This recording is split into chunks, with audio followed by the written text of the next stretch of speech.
We're all familiar with this quote, 640K ought to be enough for everybody. This quote is usually attributed to Bill Gates, but the truth is, he never actually said it. It's an often repeated but completely unverified myth. Hey, you know what else is a myth? The DOS 640K barrier itself. Any 8086 class system with a CGA or monochrome display card can break through that barrier by adding off-the-shelf hardware and software. I'm not talking about EMS memory or loading drivers into upper memory. I mean truly extending the DOS 640K limit to as high as 736K. Let's explore two methods for doing this on 8086 class systems, and as an added bonus, we'll do it without breaking compatibility with existing programs.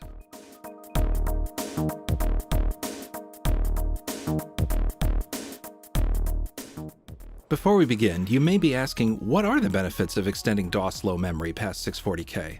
One benefit is giving more breathing room to programs that don't support EMS or XMS memory. For example, if a business like a factory or machine shop is still relying on such a program, and it's starting to throw errors due to high memory usage, this technique can extend the life of those programs. For vintage computing hobbyists using 8086 class systems, extending lower DOS memory allows for loading more device drivers, memory-resident programs, and network stacks. No more unloading Microsoft LAN Manager just to run a program. You can have your cake and eat it too. My favorite benefit by far is how this aids program development. Most DOS real-mode programming IDEs have little or no support for EMS. If you're developing new DOS programs on bare metal, extending the DOS memory limit lets you develop and debug larger programs without leaving the IDE. To understand how all this works, let's familiarize ourselves with the 8086 architecture as it pertains to memory. The 8086 can address up to 1 meg of memory. For purposes of illustration, it helps to visualize this memory space divided into 64K segment boundaries. Certain segments were reserved by Intel and IBM for the location of the interrupt table, addressing hardware, and the location of the ROM code necessary to start the system. The DOS 640K limit exists because 640K is the maximum range software is supposed to be loaded in. Segments A1000 and B1000 were suggested to be reserved for video display hardware. However, if you have no video card in those areas, it's totally possible to map RAM there, allowing the extension of the DOS lower memory space. Now, if you require EGA or VGA graphics on your 8086 class system, this isn't going to work for you. Extending DOS past 640K moves it into the video memory area for those display standards and disables them.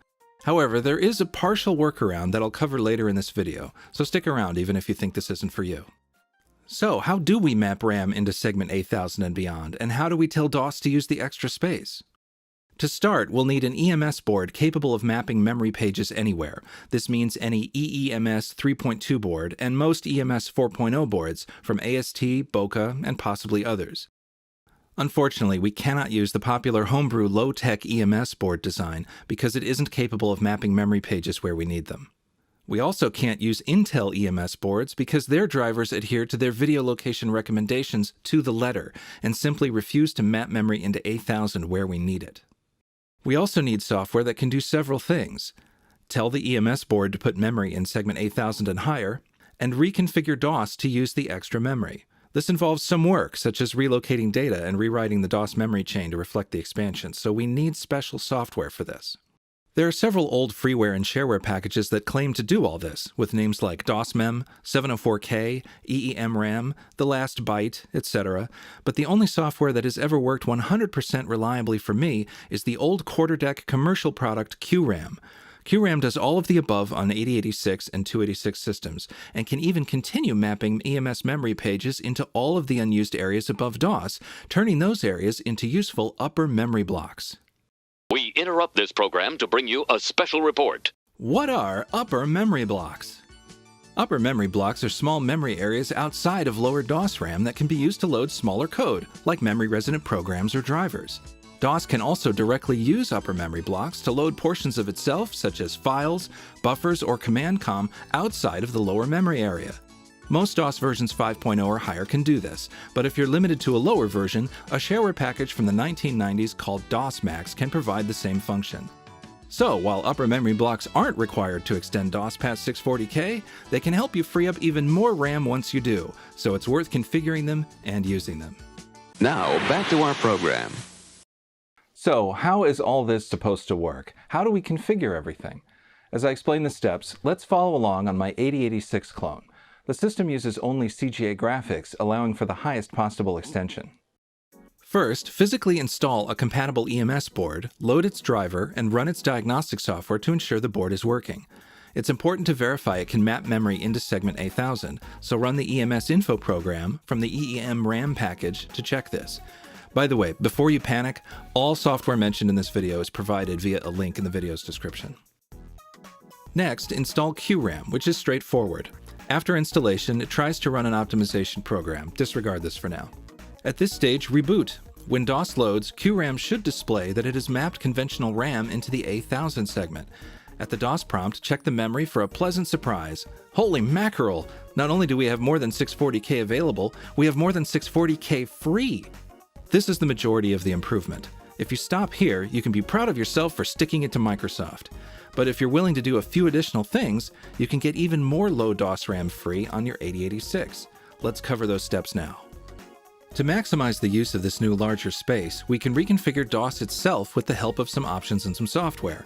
First, if you have DOS 6 or later, add the line DOS equals hi, UMB to configsys so that DOS can load part of its code into an upper memory block, also called UMB for short.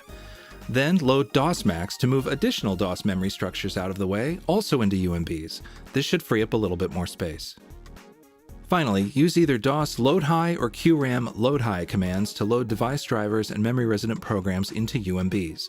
The QRAM program Optimize can automate this procedure, but it didn't work for me in all situations, so make backups of your configsys and autoexec bat files before starting.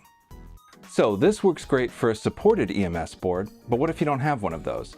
I found myself in this position when I learned my Intel Above board refused to map memory into segment A1000. I got so angry that I spent a few nights hacking up a second method for extending the DOS limit. Here's what I did. First, I purchased a low-tech homebrew 1 meg RAM board from Texelec. Note that this is not the same board as the low-tech EMS board I mentioned earlier. This board is meant to bring a lower RAM PC up to 640K, but because it has a full 1 meg, you can enable any 64K segment you want starting at segment A1000. I configured the board to enable only A1000 and installed it. Now, with actual RAM at A1000, I had hoped that QRAM would take a command line option or something to include the extra RAM, but that failed. QRAM also comes with a program called VidRAM to extend the DOS memory limit into a VGA card's memory space. Again, more on that later. But this also failed because VidRAM won't work unless it can detect a real VGA card. My next idea was to patch the BIOS data area to reflect the new size.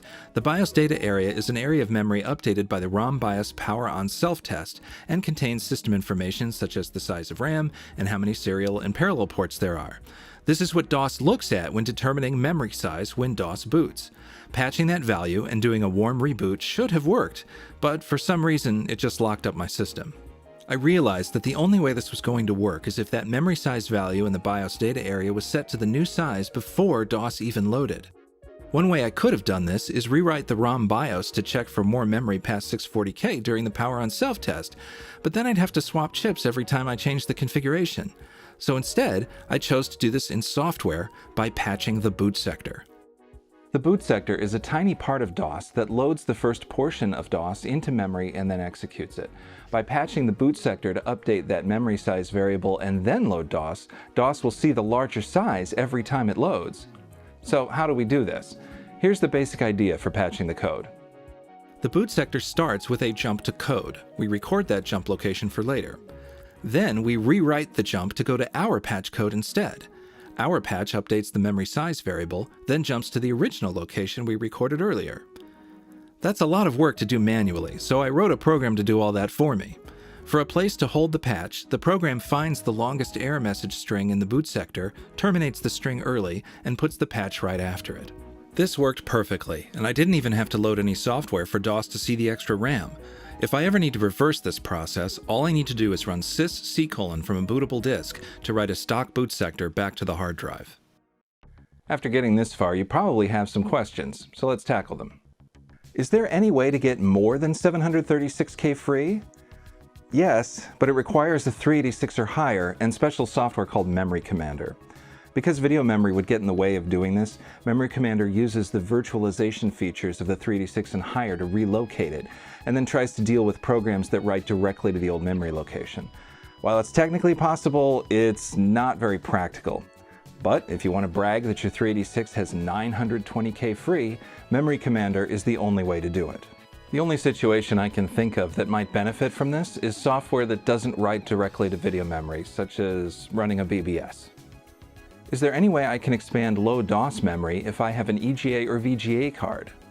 Well, QRAM comes with a program called VidRAM that can extend lower DOS memory into EGA and VGA memory space, but this limits you to text mode and CGA graphics only. That's bad, but the good news is that you can enable and disable this behavior at any time from the command line. You can also do this without needing an EMS board, so if you have EGA or higher, you might want to install the software and check it out. Is it possible to extend low DOS memory on Tandy or PCjr systems? Tandy and PCjr systems have less lower DOS memory available because their video systems steal that memory to work. The methods in this video are not directly compatible with those systems. However, you have other options. For some Tandy systems, such as the Tandy 1000TX, you can add 128K of DRAM chips to the motherboard to allow video memory to reside outside of lower DOS RAM. For a PCjr, installing a jrIDE sidecar will effectively do the same thing. And there you have it. 640K is a flimsy barrier just waiting to be broken on your oldest DOS hardware. I hope this video was interesting and informative and helps you break past memory troubles on your 8086 class DOS hardware.